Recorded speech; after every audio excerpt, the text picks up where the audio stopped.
Hello everyone, and welcome back to some more World of Warships. So, this is a video game, as you can clearly see here, and this is something that is not a game of commentary for, I just bathed myself in glory. I just ran up a cricket score with carrot. No, no. This is just a simple PSA about backing up your teammates, giving them cover, spotting for them, you know, just basic camaraderie ship to get a damn win. And also a few moments of really guy. Because there's always going to be a couple of moments of really guy. What game of World of Warships would it be without it? But I digress. So, I'm not going to be the particular major hero. I'm the minor hero. There's a major hero in this game, and we'll meet him close to the end. In fact, he'll be my last teammate.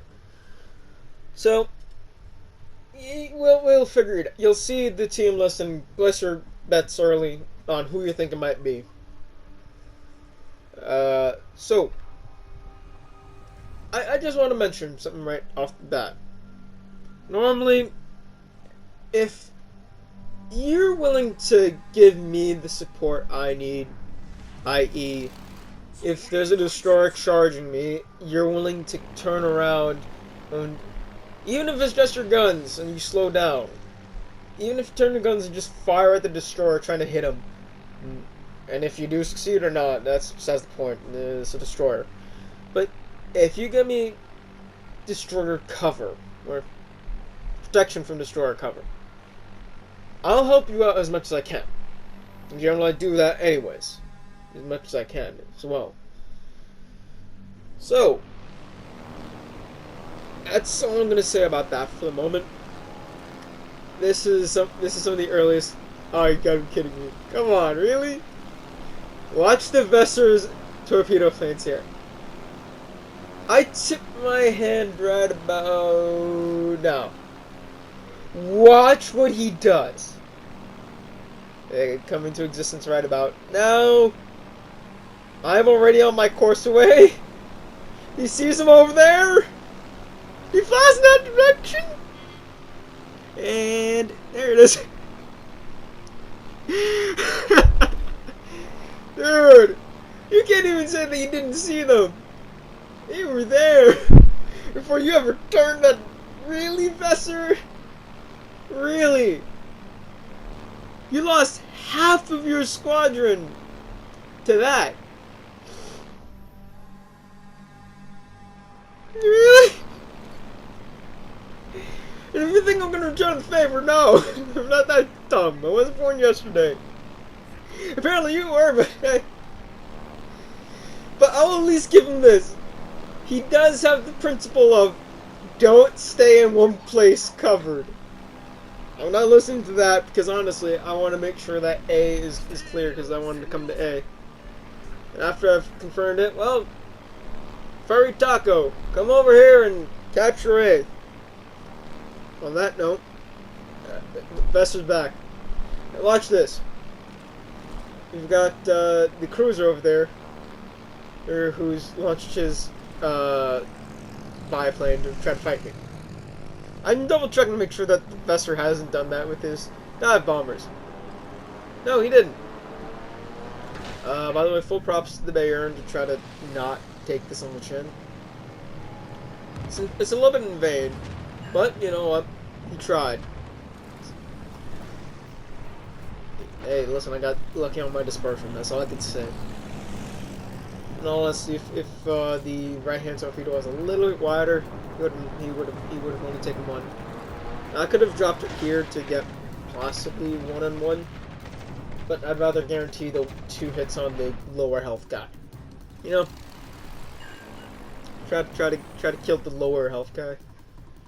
We're 4 minutes in a game, and no one's okay. A little bit more than 3 minutes actually. Minutes into a game, and no one's dead. Well, that's surprising. There's some people who are low as shit, but not dead. Like that Nuremberg over there. We're gonna come back to him. So, we go to try to kill a furry taco. Yes, I'm still calling him a furry taco. If you don't know, that's one of the official World of Warships nicknames for the furry taco. And I'm actually slightly disappointed that that will look like a beautiful grouping. And the Ismo's dead. Well, we know that he's not the one bathing himself in glory at the end of this as the main hero. So who is it? Yeah, it's not to find out. Although I will say this, I fucked. Oh, we lost our kamikaze. That's unfortunate. But I also fucked up my drop on the Furitaka. I forget how fast they can be. I honestly did just do that. But here's where I do some good things. And we claw back a kill! Our first kill! Yay! So, I know these aren't going to hit. I'm corralling him in so he doesn't turn this way. Or if he does, well, if he oversteers, he's going to get hit by a torpedo, but well, he's not going to get that opportunity. That's about the torpedo's form.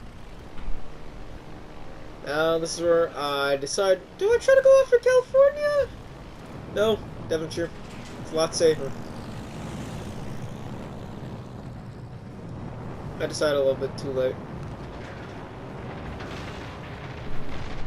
Try to get at least one of them. You know what I mean? Readjust course. Bring me closer to the fight. So I also see where the pack is going.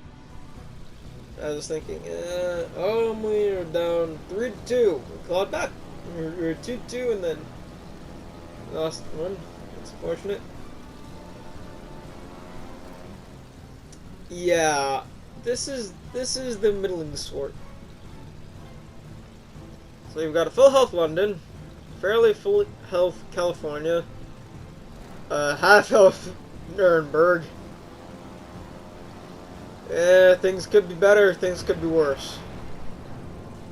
So let's just leave it at that. But I understand that our Nuremberg is the bigger priority. He's getting harassed by air. So, help him out. And then that happened, and this don't put my cover fighters here. They're very valuable resource, and we lose another. Shit. Well, I'm in California. Pray to God that it hits. I saw it as it was falling. It wasn't. You know, when you get to playing enough of a character, you kind of know where the bombs are going to drop. And you can kind of see as, you know, just by the sound, it's like, oh, I know where that's going. As soon as it falls from plane, it's like, oh, I know where those are going to end up. Oh, that was a good hit. Does these torpedoes kill them? No. Crap. Oh, we have low health California now, and lower health Devonshire. So I go for Devonshire. I was thinking about it, but I thought, yeah, no, he's going to get shot to death before I ever get there. Lo and behold, I was right. So onwards to California and protecting our very low health Nuremberg. And actually, I decided to put it in the intermediate zone for, pack coverage, to be honest. This is where I'm starting to really pull in use the planes for the team instead of just the individual. This is where I go back to scouting for a second. As much as doing damage is a good idea, I'd rather let them know if a destroyer is coming up on their flank here with the Burton. And, well, might as well try to attack Burton. That's where I find the energy just ahead of him. Should I put a little more to the left, but hey. I'll knock something out. Ditch planes, reload. I'm about to come to a stop, so bring closer again. And to be honest, that would also bring me closer to a fight, so cycle time's faster. If you don't know what cycle time is, that's just between ending a squadron and then getting another one into the air, the full squadron, or even partials, how quick you can do that. So disengage and re-engage again. From the carrier itself, not from the planes in the sky in the combat zone. That one's just filler. So, have we figured out who the hero is yet? London's half health, and Furtok gets away with going broadside against the enemy. Okay, Nuremberg lives! Just! And we found the Grimeshri again, who smokes up immediately, because why not? And this is honest to God where I get the Nuremberg dies. But that man had way too much luck on him. And this is where we get really lucky. I'm not even going to joke on the Bayard over here. 10,000 damage! I honestly gotta think that's 2 maximum hits on the torpedoes. I really do believe so. And before I can line up another run on him, that happens. And again, no fighters to contest me. Well, I mean, there's 2 planes, but I mean, out of the smoke screen there's 1. Into the smoke screen there's 2, and getting shot from a 3rd direction. So there's 3 planes, or there's 3 ships in there. You sure you just don't want cheap insurance? I initially thought that it was burned out, that Burton, but it wasn't. Shot by the London. Ah, yes. Oh! There goes Furtaka. So now you know who the hero of today's story is. The London. That's right, he bathed himself in glory. And in decent attack. To be fair, I was just putting myself over there a little bit, just to make sure. Now, this is where we kind of lockstep. Alright?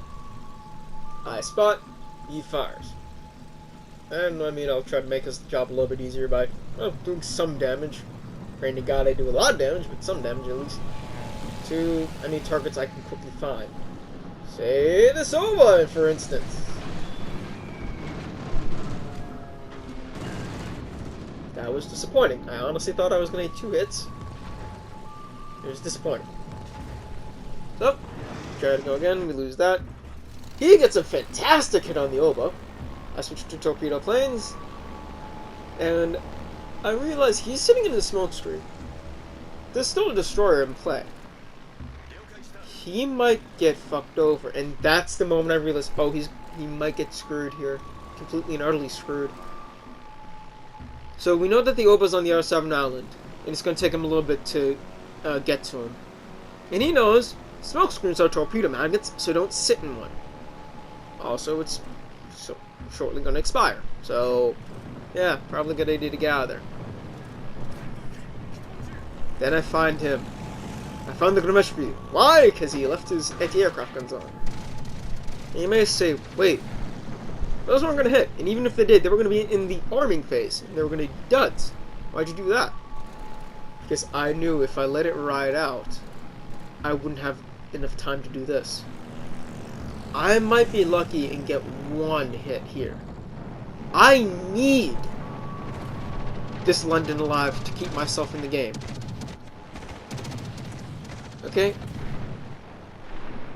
And I think Grimeshri thought he was gonna be fast enough to not get hit by torpedoes, but he wasn't. Also got very lucky that it was a very tight one. Now the oboe was trying to back up further to get more shots on London. That wasn't going to happen now. So he has to go forward. I do another corral move. Notice here, I'm not playing for me to get the kills. I'm playing so that he can get them, and or I make it easier for him to get them, really. Because who knows, I might actually be able to get it, but I don't. He does. Perfectly valid. Perfectly fine. And then he gets more fodder cover from me. Now it's official, his support. Because, while technically if he dies here now, it doesn't matter. I'm ahead on points far enough that even if, say, the Vesser comes to B and caps it, he's not going to have enough time to win on points. And I just need to stay hidden. But, well, I'm not throwing away a good thing. I'd rather use my last bits of fodder cover on a teammate. Literally, I will give for this kind of teamwork. I will give you the Earth, the Moon, and hell, if I can afford it, Mars. So long as you just back me up. I light them up. You light them up. Okay? Now, in this case, it's like, well, you don't have to, but I mean, it does. So thank you, I guess. But yeah, the vessel tries to go. Oh, he's coming in for me. No, I'm not. I'm just making sure that I see you. This is where the London starts to try to win harder than he has to. I wouldn't suggest it. At this point, again, if he's sunk, well, it doesn't matter. But cheap insurance is cheap insurance. You know what I mean? I'd prefer him to be alive, is what I'm saying as well. So he dodges expertly. So here's the thing. You can see that I'm not... Well, number one, you can see definitely I'm not the best carrier player in the world. Number two, you can see that I'm willing to move heaven and earth for my team, so long as they're willing to move earth and heaven back. And you can definitely see that so long as you and I know what the heck we need to do to get things done, and we work together to do it, we can get it done. You scratch my back, I scratch yours. That's how it should be in World of Warships. Congratulations, London, on your 2300 XP. I'll gladly take second place.